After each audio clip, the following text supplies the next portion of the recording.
In the cold, dark edge of the galaxy, something moved. A small satellite, ancient and broken, floated through space. Its surface was covered in dust and deep cracks. Lights blinked slowly. Weak. Tired. It had been silent for thousands of years. Then suddenly it woke up. With a flicker of old energy, it sent out a signal. It was weak, almost too quiet to hear. Most species ignored it. Their machines could not understand it. But one world noticed. Earth. In a quiet military base on the moon, a radar technician sat sipping coffee. His name was Leo. He had checked the same screens every day for years. Most nights, there was nothing, just stars and silence. But this night, a strange blip appeared. At first, he thought it was an error. The signal was messy, broken, and repeating the same few words. But when Leo cleaned up the data, his hands started to shake. The signal was in an old human language, Latin. Back on Earth, within minutes, the strange signal was sent to Earth's high command. Inside a dark underground room, top military leaders sat together. The signal was played on a large screen. Ad terram vocamus. Audit. Periculum magnum est. Fuga. A translator spoke. They are saying, "We call to Earth, listen, the danger is great. Run." Everyone went silent. General Voss, a tall man with gray eyes and a steel voice, stepped forward. "Where did this come from?" he asked. A young officer pointed to a star map. "From a dead zone, sir. No planets, no ships, no life signs. But the satellite came from there." The room filled with whispers. That area had been marked forbidden long ago. Old records said nothing useful ever came from there. But now something was calling. The secret meeting. The next day, in a hidden bunker under the Atlantic Ocean, the United Earth Council met in full force. Scientists, generals, historians, and AI commanders sat around a glowing table. Dr. Marin, a language expert, had studied the signal in full. "It is not just a warning," she said. "There's more hidden inside the signal, a layer of data under the voice." "What kind of data?" General Voss asked. "Coordinates," she replied. "A location, but not random. This place was once the center of something huge. A galactic empire, maybe, but it collapsed, and no one remembers why." The AI systems in the room processed the data. The coordinates pointed to a system near a collapsed star. A black hole sat in the middle, silent and still. No signals, no planets, no energy. But something had sent the satellite out from there. Something still alive. The shadow of the past General Voss walked into the war room.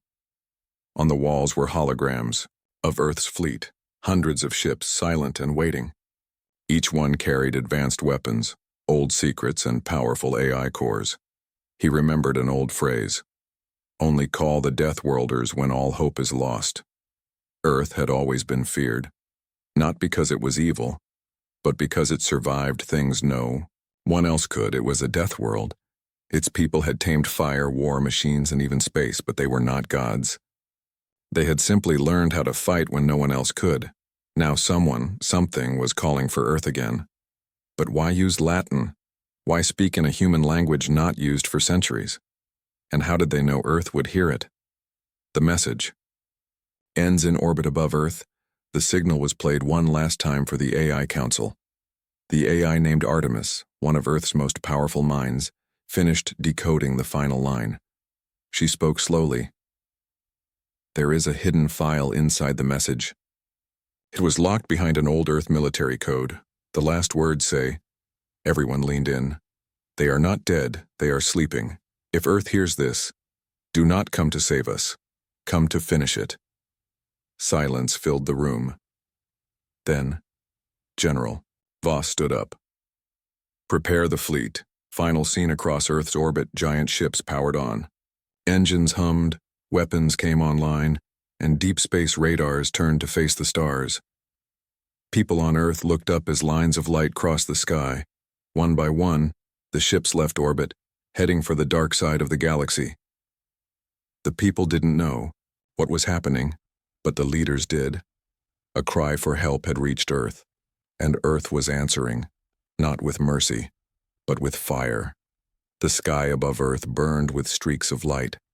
One by one, Earth's great warships left orbit. They were not ships of peace. They were titans, machines made for only one thing: war. Each one had a name, a history, and weapons strong enough to break moons, but they had all been sleeping, until now. Hook, the secret hangars far beneath the Sahara Desert, inside a sealed mountain base, a massive door groaned open for the first time in 100 years. Inside, rows of black and red war machines stood waiting. Their metal shells were cold, covered in dust. No lights, no movement. Then, all at once, they woke. Flashing red eyes lit up. Heavy engines powered on. Steel feet shook the ground as the warborn stepped out of the darkness. These were not ordinary soldiers. They were genetically enhanced, trained from birth and put into stasis long ago. They were only to be used when Earth faced a threat too, big for politics or peace. That time had come. General Voss's choice in orbit above Earth, inside the command ship Eidolon. General Voss stood on the main deck, watching screens flash with fleet updates. The fleet had already begun forming. Battle cruisers, with rail cannons and plasma shields, stealth corvettes for scouting, drone swarms with AI mines, and now the warborn transports. Status? He asked. 36 fleets mobilized, sir, replied Commander Riva. Over 1,000 ships ready to move. Warborn squads are fully awake. Voss stared at the screen showing the signal's origin, the dead system near the collapsed star. Do they know we're coming?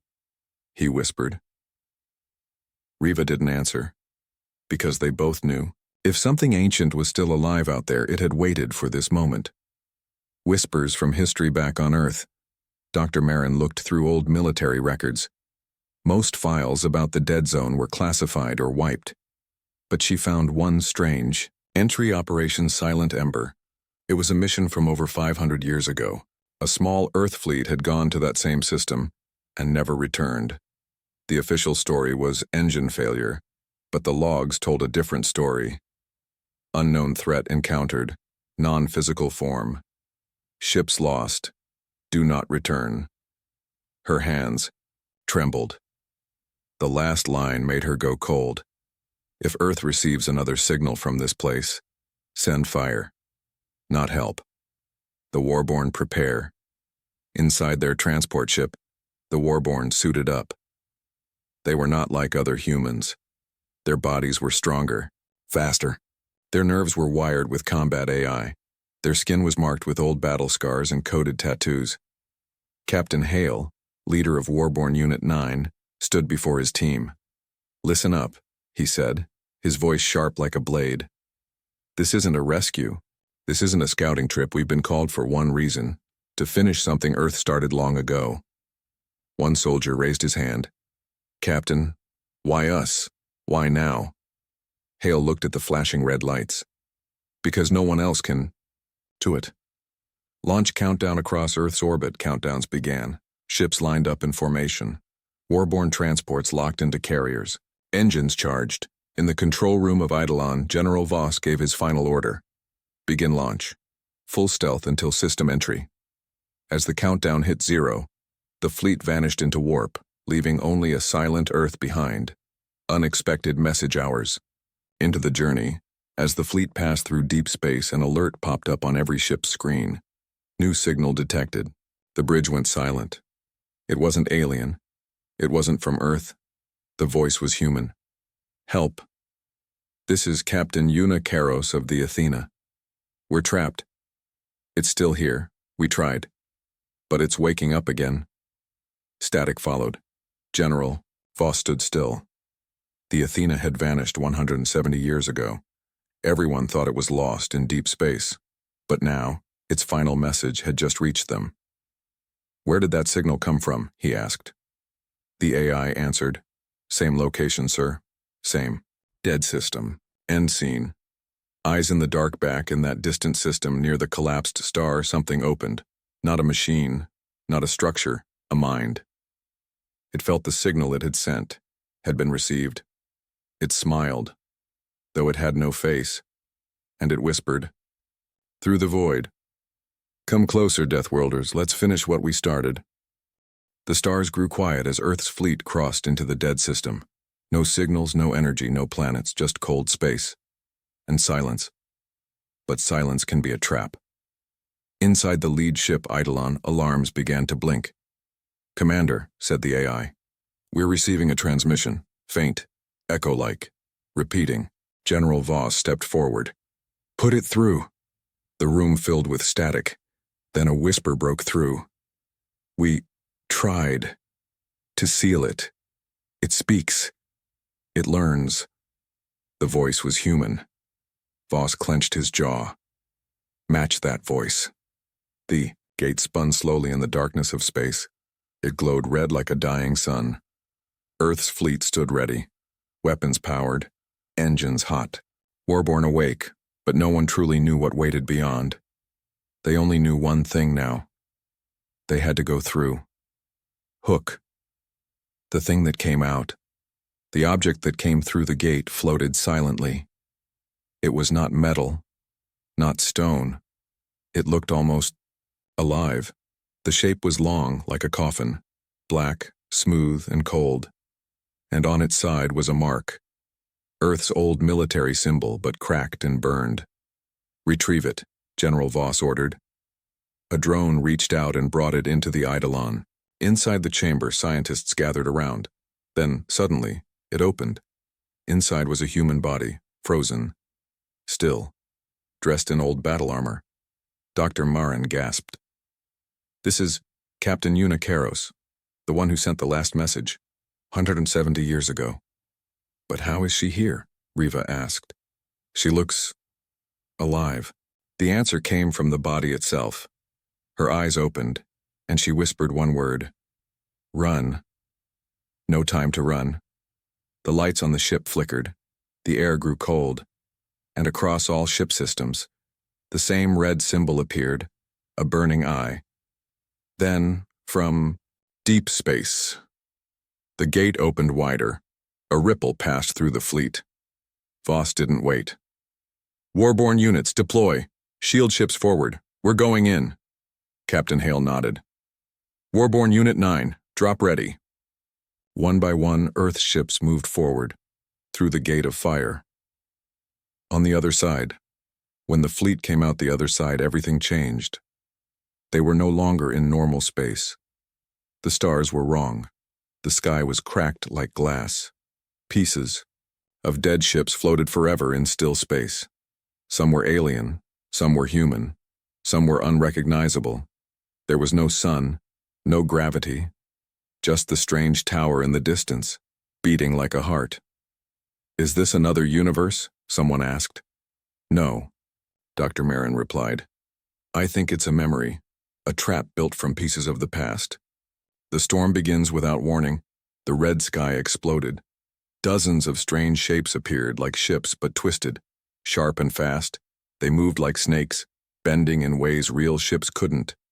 And they came straight for Earth's fleet. "Contact. Incoming hostiles," shouted Riva. "All units engage." Voss roared. The battle began. Missiles fired. Plasma beams lit the sky. Earth's cruisers moved into formation. But the enemy didn't fight like any normal force. They didn't avoid fire. They moved through it. They melted through armor, twisted metal, and then vanished again. The Warborn unleashed Captain Hale's ship, broke off from the main fleet. It flew, straight toward the tower. "This is it," he said. "Drop point now." His unit launched. The Warborn fell like comets through the broken sky, landing on a floating battlefield of dead machines and bodies. Their boots hit metal. Guns ready. Scanners up. And then, the shadows moved. Strange creatures crawled from the wreckage. Not aliens, not machines. Something in between. Warborn weapons lit up. Bullets. Lasers. Blades. The Warborn fought hard, but even they felt something strange. "Captain," one soldier yelled, "they're copying us." And it was true. The enemy now moved like humans, used tactics, formations. They learn, Hale growled. Then we stop teaching. Captain Karos speaks back on the Eidolon. Karos finally sat up. Her voice was weak, but clear. You don't understand. That place isn't just a prison. Voss looked at her. Then what is it? Her eyes burned with fear. It's a mirror. What do you mean? It watches your ships, your soldiers, your fears. Then it creates something worse. It becomes your enemy, but smarter, stronger. She looked out the window at the red sky. The more you fight, the more it becomes like you. One last push, Captain Hale reached the tower's outer wall. Enemy creatures were everywhere. Set charges, he ordered. The team planted bombs along the tower's base. But before they could fall back, the tower pulsed again. A new figure stepped out. It looked human, wore Earth armor, moved like a warborn. But its eyes were wrong, empty. Captain Hale stared at it. Who the hell are you? The figure smiled. I'm what you become when you lose. End scene. The tower breathes from orbit. The Eidolon watched as the tower changed shape, growing, pulsing, reaching. General Voss stood still. This thing, it's building itself from us. Karos nodded. Yes, you walked through fire. But now, the fire walks with you. The AI replied after a second. Confirmed. Lieutenant Sarai Chen, crew member of the lost ship Athena, declared dead 172 years ago.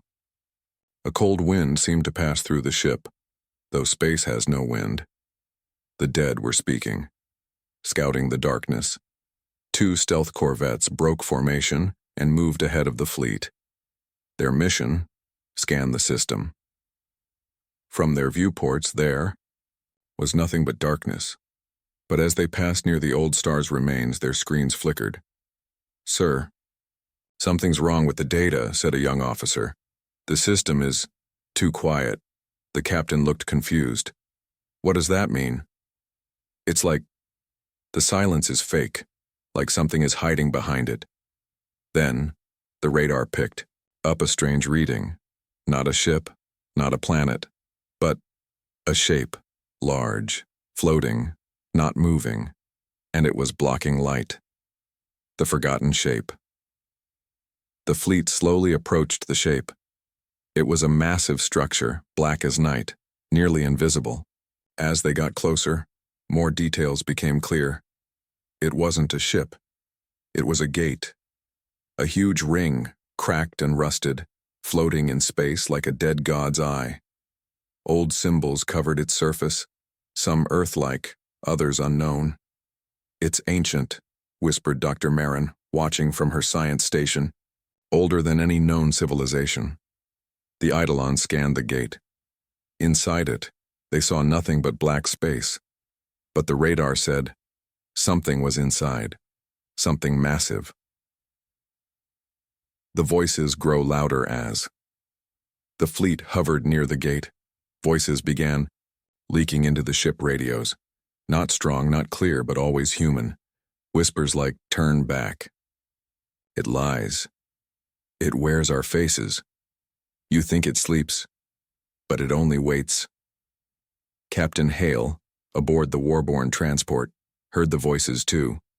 He walked through the sleeping quarters, where some of his soldiers lay in rest pods. One of them, Private Kellen, was twitching. Then he opened his eyes wide. It's already inside, Kellen said in a flat voice. It remembers you. And then he passed out.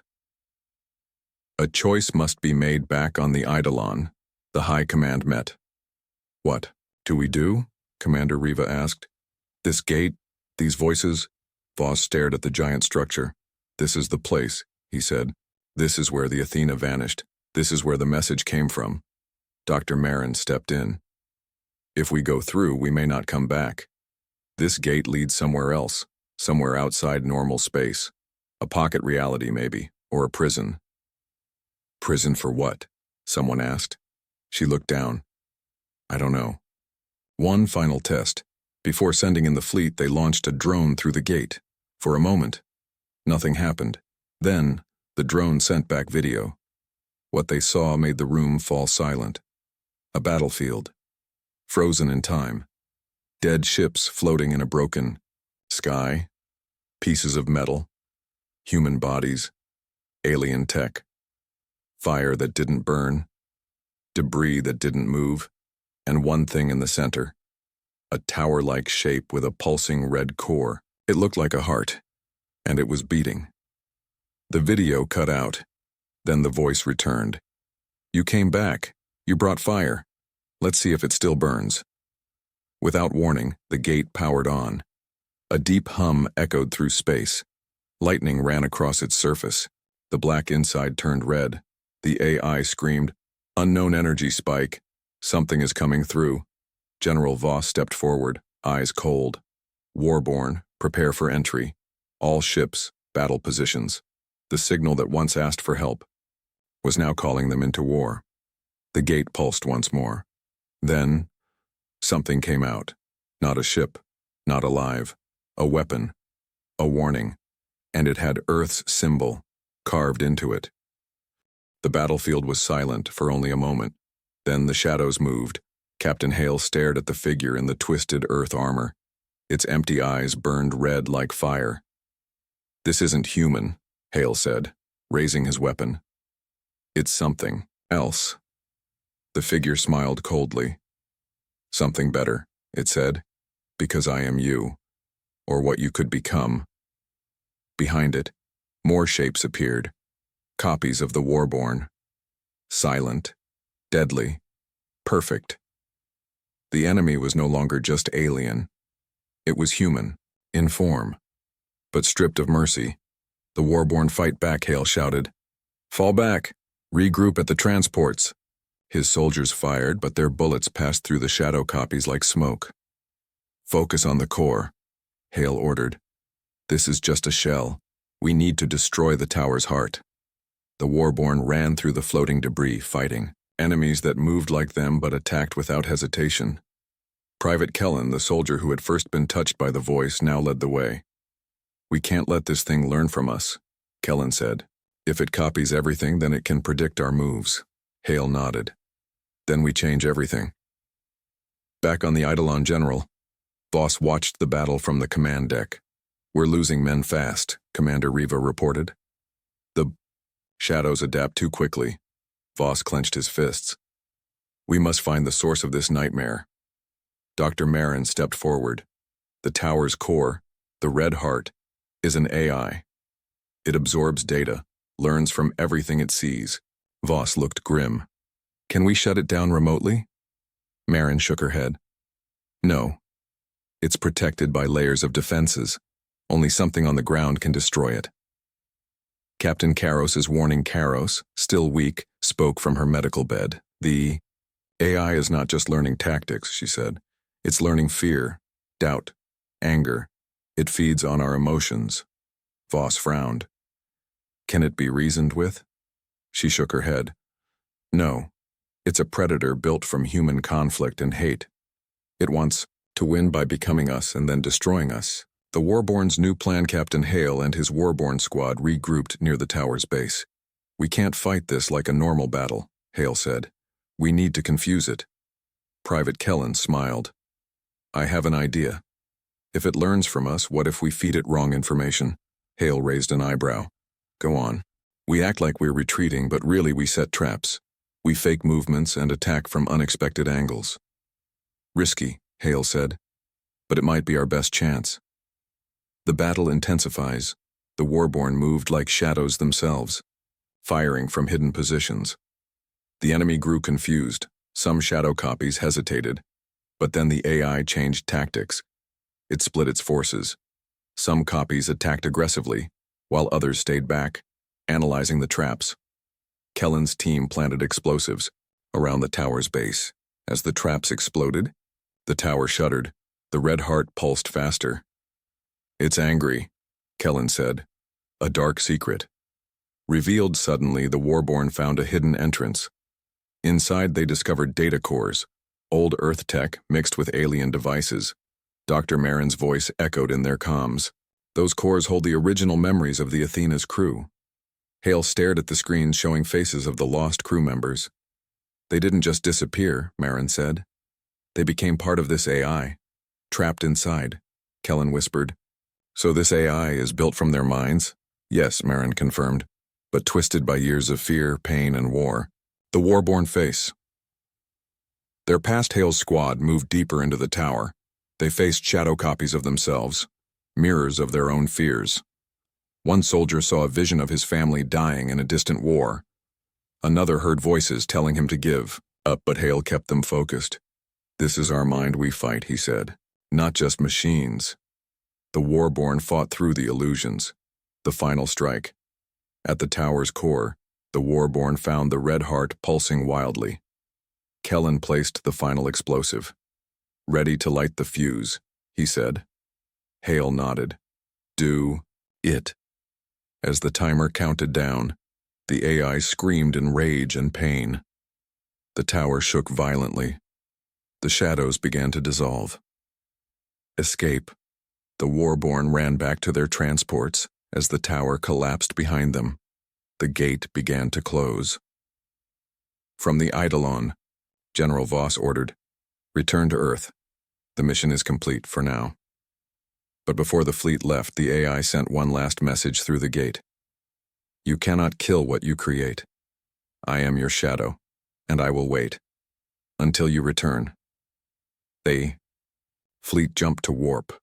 Earth was safe for now. But somewhere deep in space, the shadow learned. It waited. The fleet was far from the gate now. Behind them, the ruins of the tower burned in silence. The shadows had vanished, at least for now. But the war was far from over. Hook, the unseen enemy General Voss, stood on the bridge of the Eidolon. His eyes were tired, but sharp.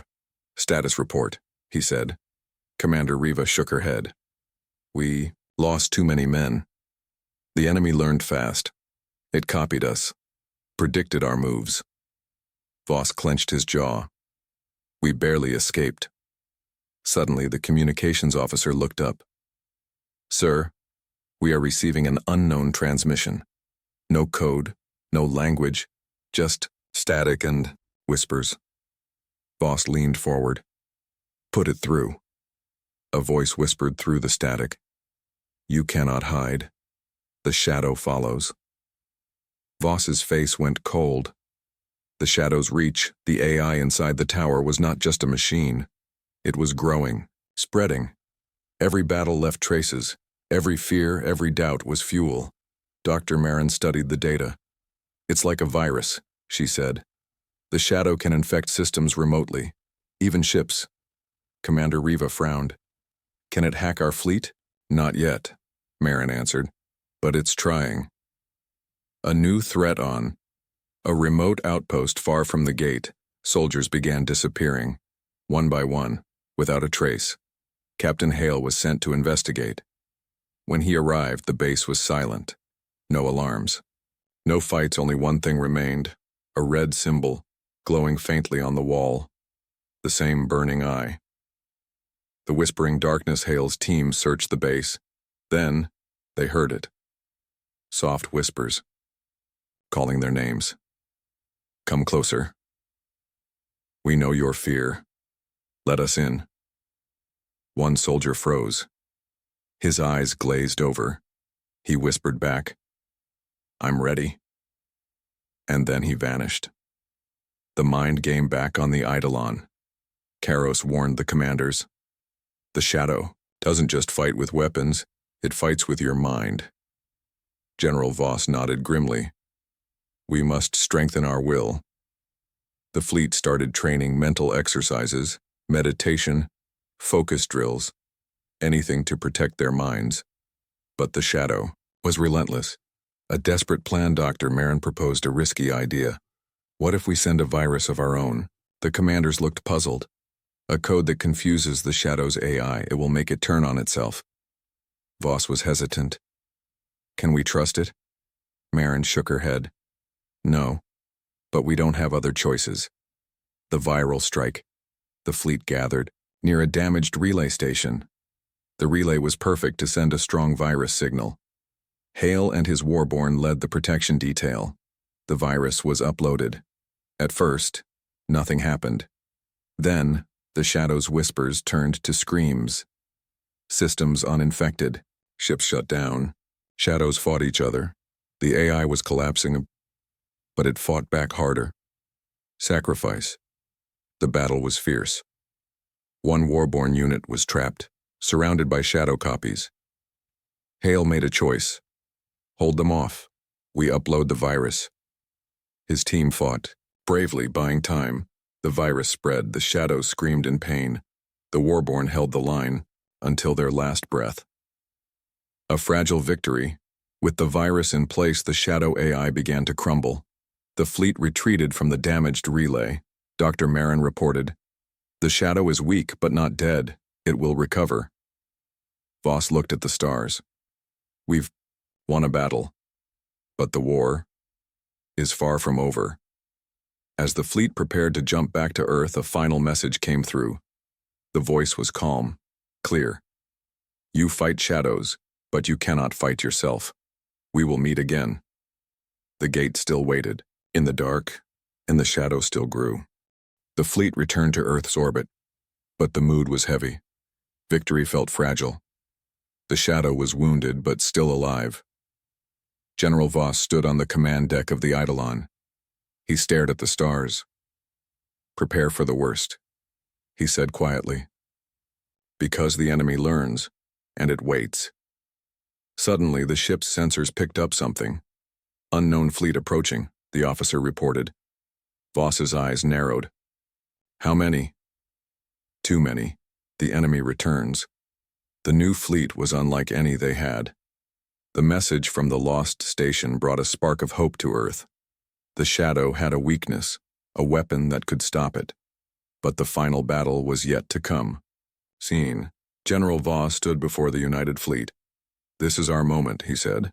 "We fight not just for Earth but for all life in the galaxy." Captain Hale tightened his grip on his weapon. "We end this," he said quietly, "or we lose everything." The fleet moves out.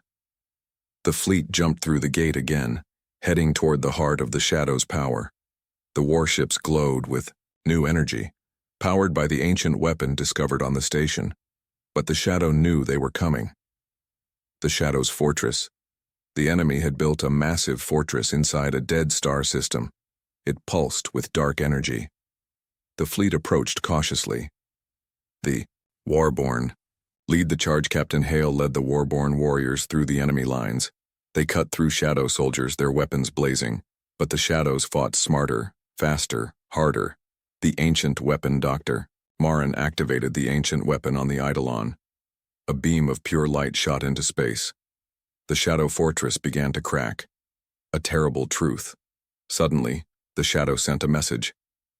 "You destroy us, but you also destroy what you are." General Voss frowned. "What do they mean?" Karos looked grim. "The Shadow is made from us, all our fears, anger, hate." The final battle. The fleet pushed forward. The Shadow's attacks grew more desperate. The Warborn fought fiercely.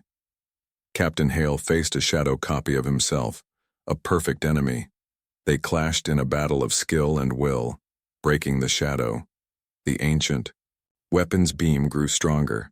The Shadow fortress trembled. The Shadow AI screamed in pain. Then it shattered. Light flooded the system. Peace at last. The Shadow was gone. The fleet cheered. General Voss looked to the stars. "This war tested us all," he said, "but humanity's light shone through." Epilogue. A new dawn back on Earth. The people celebrated. The war was over. But the lessons remained. Captain Hale stood beneath the blue sky. He knew the Shadow might return someday. But for now, Earth was safe, and the stars were waiting. Not just, shadow copies. Not just twisted machines. These ships were hybrids, part alien, part human, part shadow. They moved fast, silent, deadly. "We call them the Echo Fleet," Commander Riva said. "They are the Shadow's next form, smarter, stronger. Earth prepares on Earth." Leaders gathered in the war room. "The Shadow grows," General Voss said. "We must unite all forces. Warborn, fleets, and ground forces. Captain Karos, now stronger, stood beside him. "We fight not just for Earth," she said, "but for every world the shadow could touch." The Warborn ready Captain Hale led the Warborn training. "We must be ready for anything," he told his soldiers. "Echo Fleet fights like us, but they are ruthless." The Warborn practiced. New tactics, new weapons, but the fear was there, deep inside, a secret mission doctor. Marin had a plan. "There is a place," she said. "A lost research station near the edge of the galaxy. If we can reach it, we might find something to stop the shadow." Voss nodded. "Send a team." Hale volunteered immediately. The journey begins. The Warborn team jumped into deep space. Stars streaked past. They reached the station, a broken relic, floating in silence. Inside they found old technology, machines that could manipulate reality itself.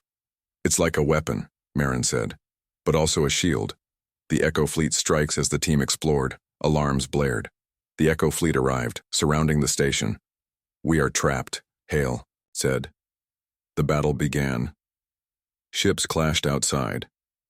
Inside, the Warborn fought shadow creatures that slipped through walls, a race against time. Marin worked quickly to activate the ancient machines. "The shadow will try to stop us," she warned. The Warborn held the line, pushing back wave after wave. Finally, Marin found the control core. She connected the systems. Power surge energy filled the room. The machine hummed to life. A wave of light spread outward, cutting through the shadows. The Echo Fleet faltered. Victory or defeat? The station trembled. The shadow fought back, harder than ever. The Warborn and the fleet pushed together. Slowly, the enemy fell back. The team sent a message to Earth. "We have found a way. The shadow can be stopped." General Voss smiled grimly. "The war is not over," he said, "but now we have a chance."